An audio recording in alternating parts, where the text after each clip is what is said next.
அண்ணாமலை இடையே எக்ஸ் தளத்தில் கடும் வார்த்தை போர் நடைபெற்று வருகிறது. சில அரசியல் கட்சிகள் பெண்களுக்கு இலவச பஸ் பயண திட்டத்தை அளித்துள்ளதால் மெட்ரோ ரயில் பயணியரின் எண்ணிக்கை சரிந்துள்ளது என பிரதமர் ஒரு பேட்டியில் பேசியிருந்தார். இதை தமிழக தகவல் தொழில்நுட்பத்துறை அமைச்சர் PTR பழனிவேல் தியாகராஜன் விமர்சிக்க, இது தொடர்பாக அமைச்சர் PTR பழனிவேல் தியாகராஜன் மற்றும் தமிழக பாஜக தலைவர் அண்ணாமலை இடையே சமூக வலைதளத்தில் கடும் மோதல் ஏற்பட்டது. பிரதமர் ஏன் 10 ஆண்டுகளாக பத்திரிகையாளர்களை சந்திக்கவில்லை என்பதை இந்த காட்சி விளக்குகிறது. பத்திரிகையாளர் தர்க்க ரீதியாக சில கேள்விகளை கேட்டிருக்க வேண்டும். ஒரு இடத்தில் மெட்ரோ ரயில் சேவை மட்டும் இருந்து பஸ் சேவை இல்லாமல் இருக்கிறதா? பொது போக்குவரத்தை பொறுத்தவரை மாணவர்கள், முதியோர், மாதாந்திர பஸ் பாஸ் என சலுகைகள் வழங்கப்படவில்லையா?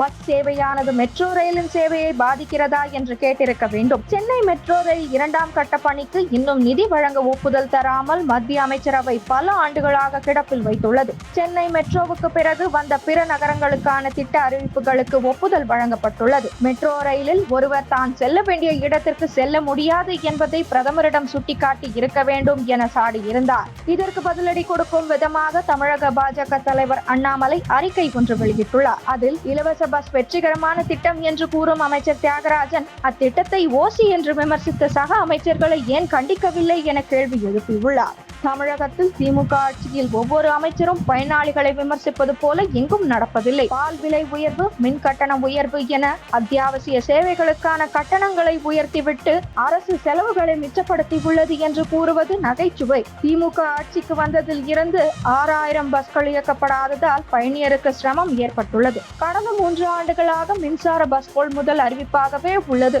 திமுகவின் மாபெரும் ஊழலை அம்பலப்படுத்தியதற்காக நிதித்துறையை இழந்த அமைச்சர் தனக்கு சம்பந்தம் இல்லாத விஷயங்களை பற்றி பேசுகிறார். அரசு பள்ளிகளுக்கு உபகரணங்கள் வாங்குவதற்கான டெண்டர் ஆணை ஏன் கேரளா நிறுவனத்திற்கு வழங்கப்பட்டது? மத்திய அரசின் சமக்ரா சிக்ஷா திட்டத்தின் நிதி பங்களிப்பை கொண்ட 1000 கோடி ரூபாய் டெண்டரில் தமிழக அரசின் எல்காட் நிறுவனத்திற்கு ஏன் வாய்ப்பு வழங்கப்படவில்லை என்பதற்கு அமைச்சர் தியாகராஜன் பதில் அளிப்பாரா எனவும் சரமாரியாக கேள்வி எழுப்பியுள்ளார். பிரதமர் மோடி பேசுவதை கவனித்தால் உண்மை கிலோ என்ன விலை என்று அவர் கேட்பார் போல என தெரிவதாக முதலமைச்சர் ஸ்டாலின் கடிந்து கொண்டுள்ளார்.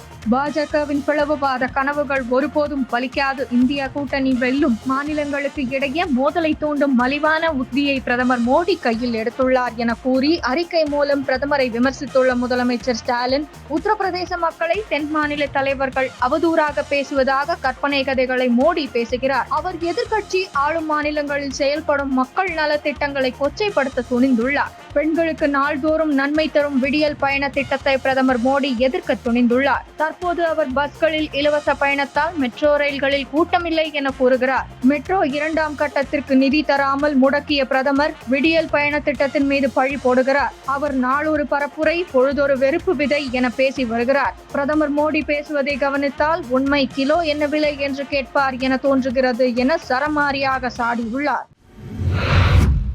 கோட் திரைப்படத்தில் நடிகர் விஜய் நடிக்கும் காட்சிகளின் படப்பிடிப்பு நேற்று நிறைவடைந்த நிலையில் தமிழக வெற்றி கழகம் மாநாட்டிற்கு அழைப்பு வந்தால் போக காத்திருப்பதாக நாம் தமிழர் கட்சி ஒருங்கிணைப்பாளர் சீமான் தெரிவித்துள்ளார். நாட்டில் பிரச்சனையே அண்ணனும் தம்பியும் சேரக்கூடாது என்பதுதான் எனவும் 2026 கூட்டணி குறித்து வெயிட்டிங் எனவும் தெரிவித்துள்ளார்.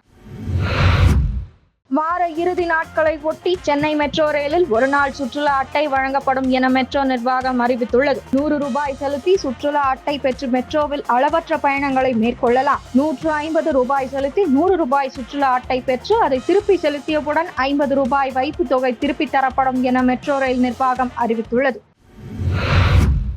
இன்று முதல் இன்னும் 4 நாட்களுக்கு தமிழகத்தில் மிக கனமழை தொடரும் என்றும் 40 கிலோமீட்டர் வேகத்தில் தரை காற்று வீச வாய்ப்புள்ளதாகவும் இந்திய வானிலை ஆய்வு மையம் கூறியுள்ளது. வரும் மே 22ஆம் தேதி வங்கக்கடலில் குறைந்த காற்றழுத்த தாழ்வு பகுதி உருவாக வாய்ப்புள்ளது என சென்னை வானிலை மையம் தெரிவித்துள்ளது. தமிழகத்திற்கு இன்றும் மற்றும் நாளை மே 20 மற்றும் நாளை மறுநாள் மே 21 ஆகிய 3 நாட்களுக்கு அதி கனமழைக்கான ரெட் அலர்ட் விடுக்கப்பட்டுள்ளது.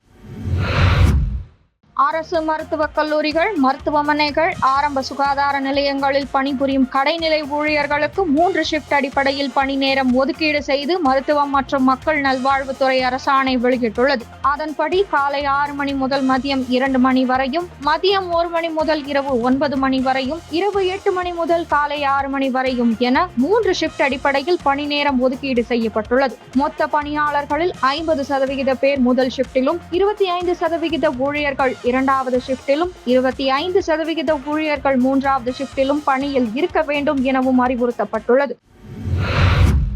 தொடர் விடுமுறை உள்ளதால் ஏழுமலையானை தரிசிக்க திருமலை திருப்பதியில் பக்தர் கூட்டம் அலை மோதுகிறது. 5 கிலோமீட்டர் நீள வரிசையில் 24 மணி நேரம் காத்திருந்த பக்தர்கள் சாமி தரிசனம் செய்தனர். ஒரே நாளில் லட்சக்கணக்கில் தரிசனம் செய்வோரால் 3 கோடி ரூபாய்க்கு மேல் ஒரே நாளில் உண்டியல் காணிக்கை உயர்ந்து வருவதாக செய்திகள் வெளியாகியுள்ளன. ஆம் ஆத்மி பெண் எம்பி ஸ்வாதி மாலிவால் மீது தாக்குதல் நடத்திய குற்றச்சாட்டில் தேடப்பட்டு வந்த அரவிந்த் கெஜ்ரிவாலின் முன்னாள் உதவியாளர் விபவ் குமாரை டெல்லி முதல்வரின் வீட்டில் வைத்தே போலீசார் கைது செய்தனர். ஆம் ஆத்மி தலைவர்களை சிறையில் அடைக்க பாஜக விரும்புவதாக கூறியுள்ள அரவிந்த் கெஜ்ரிவால், ஜெயில் விளையாட்டை பாஜக விளையாடி வருவதாகவும், இன்று நண்பகல் 12 மணிக்கு ஆம் ஆத்மி எம்பி, எம்எல்ஏக்கள், மூத்த தலைவர்களுடன் பாஜக தலைமை அலுவலகம் செல்ல போவதாகவும், அங்கு முற்றுகை போராட்டத்தில் ஈடுபட போவதாகவும், யாரை வேண்டுமானாலும் நீங்கள் சிறையில் அடையுங்கள் என கூறியுள்ளார். அமேதி தொகுதி காங்கிரஸ் வேட்பாளர் கிஷோரி லால் சர்மாவை ஆதரித்து அக்கட்சி பொதுச் செயலாளர் பிரியங்கா ரோட் ஷோ நடத்தினார். அப்போது அவர் அநீதியை தோற்கடிக்க காங்கிரஸ் விரும்புவதாக கூறினார். ரேபரேலி தொகுதியில் ராகுலும், அமேதி தொகுதியில் சோனியா குடும்பத்தில் ஒருவராக மதிக்கப்படும் கிஷோரி லால் சர்மாவும் போட்டியிடுகின்றனர். முன்னதாக அவர் ரேபரேலியில் உள்ள குருத்வாராவுக்கு சென்று தனது சகோதரர் ராகுல் வெற்றி பெற வேண்டி வழிபாடு நடத்தினார். ராகுல் தான் செல்லும் பிரச்சார கூட்டங்களுக்கு தன்னுடன் சிவப்பு நிற அட்டையை கொண்ட அரசியலமைப்பு சட்ட புத்தகத்தை கொண்டு செல்கிறார். பாஜக மீண்டும் ஆட்சிக்கு வந்தால் அரசியலமைப்பை மாற்றி விடுவார்கள் என்றும், தற்போது நடைபெறுவது அரசியலமைப்பை காப்பதற்கான தேர்தல் என்றும் ராகுல் கூறி வருகிறார். இந்நிலையில் சீனாவின் அரசியலமைப்பு புத்தகத்தை காட்டி ராகுல் காந்தி பிரச்சாரம் செய்து வருவதாக அசாம் முதலமைச்சர் ஹிமந்த பிஸ்வ சர்மா விமர்சித்துள்ளார். இதுகுறித்து அவர் தனது எக்ஸ் தளத்தில் வெளியிட்டுள்ள பதிவில், இந்திய அரசியலமைப்பு புத்தகத்தின் அசல் பதிப்பு நீல நிற அட்டையை கொண்டது. சீனாவின் அரசியலமைப்பு புத்தகம் தான் சிவப்பு நிற அட்டையை கொண்டது. ராகுல் காந்தி சீன அரசியலமைப்பு புத்தகத்தை தன்னுடன் கொண்டு செல்கிறாரா என்பதை நாம் சரிபார்க்க வேண்டும். நீல நிறம் கொண்ட நமது இந்திய அரசியலமைப்பு புத்தகத்தில் குறிப்பிட்டுள்ள அடிப்படையில் பொது சிவில் சட்டத்தை அமல்படுத்த வேண்டியது நமது கடமையாகிறது. ஆனால் ராகுல் காந்தி அதை எதிர்க்கிறார். எனவே அவர் கையில் இருப்பது சீனாவின் அரசியலமைப்பு புத்தகம் தான் என உறுதியாக கூறுகிறேன் என்று விமர்சித்துள்ளார். 70 ஆண்டுகளாக கையில் வெடிகுண்டுகளுடன் நமக்கு பாகிஸ்தான் தொல்லை கொடுத்து வந்தது. தற்போது பாகிஸ்தான் கையில் பிச்சை பாத்திரம் உள்ளது என பிரதமர் மோடி விமர்சித்துள்ளார். ஹரியானா மாநிலம் அம்பாலா மாவட்டத்தில் நடந்த பொதுக்கூட்டத்தில் மோடி, ராணுவத்தில் ஊழல்களை செய்து நமது வீரர்களை காங்கிரஸ் ஏமாற்றியது, நமது படைகளை காங்கிரஸ் பலவீனப்படுத்தியது, ஆயுதங்கள் கொள்முதல் மூலம் காங்கிரஸ் சம்பாதித்தது, வீரர்களின் தேவைகளை கவனிக்கவில்லை, 70 ஆண்டுகளாக கையில் வெடிகுண்டுகளுடன் நமக்கு பாகிஸ்தான் தொல்லை கொடுத்து வந்தது, தற்போது பாகிஸ்தான் கையில் பிச்சை பாத்திரம் உள்ளது என பேசினார். மக்களவை தேர்தலில் 5ஆம் கட்டமாக நடைபெறும் 49 தொகுதிகளுக்கான பிரச்சார நேரம் நேற்று மாலையுடன் ஓய்ந்தது. உத்தரப்பிரதேசம், பீகார், மகாராஷ்டிரா, மேற்கு வங்கம், ஒடிசா, ஜார்க்கண்ட் மற்றும் லடாக் பகுதிகளில் நாளை 20ஆம் தேதி காலை 7 மணி முதல் வாக்குப்பதிவு தொடங்கும். இன்று மதியம் 3:30 மணிக்கு நடைபெறும் IPL போட்டியில் ஹைதராபாத் மற்றும் பஞ்சாப் அணிகளும், 7:30க்கு தொடங்கும் ஆட்டத்தில் ராஜஸ்தான் மற்றும் கொல்கத்தா அணிகளும் களம் காண்கின்றன. மேலும் பல முக்கிய செய்திகளுடன் மீண்டும் நாளை காலை 8 மணிக்கு உங்களை சந்திக்கிறேன். அதுவரை அவசிய செய்திகளுக்காக செய்தி வாசிப்பாளர் ஜனனி சைனிங் ஆஃப்.